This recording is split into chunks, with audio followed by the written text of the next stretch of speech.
scorching temperatures have led to 6 deaths in Montreal and prompted authorities to step up emergency measures as a sweltering heat wave grips much of central and eastern Canada.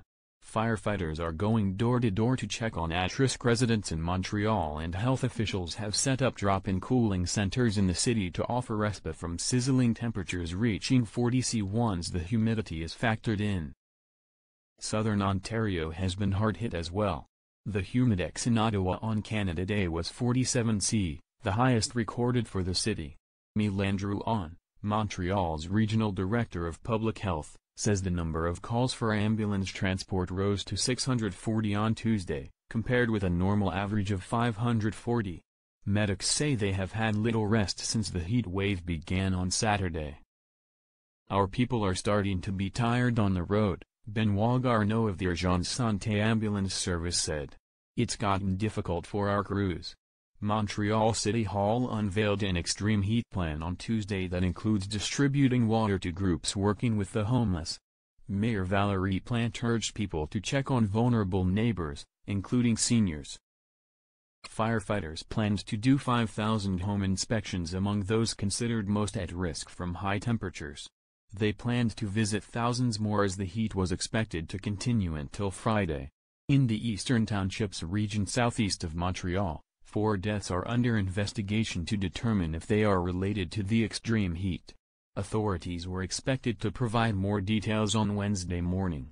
Drouin said the city wanted to avoid a repetition of July, 2010, when Montreal was walloped by a heat wave that caused more than 100 deaths. Toronto's medical officer of health extended the city's heat warning until further notice over the weekend. The city has extended its pool hours and opened its 7 cooling centers, which provide air-conditioned spaces and cold drinks. Toronto is also providing transit tokens for people experiencing homelessness to get to cool places. So far the heat has only broken one record in Toronto on Friday. Pearson Airport hit a high of 35.4 degrees. The previous record was 35.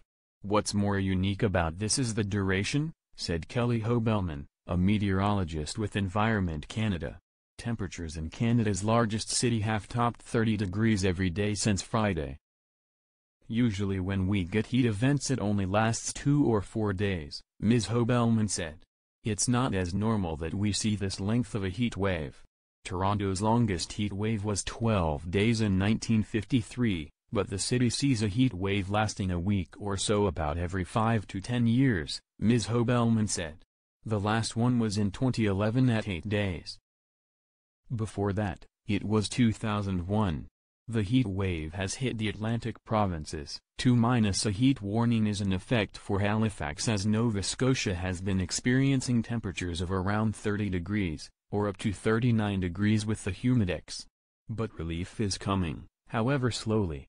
The Atlantic region's heat wave is expected to break mid-week, and southern Ontario's should only last until Friday.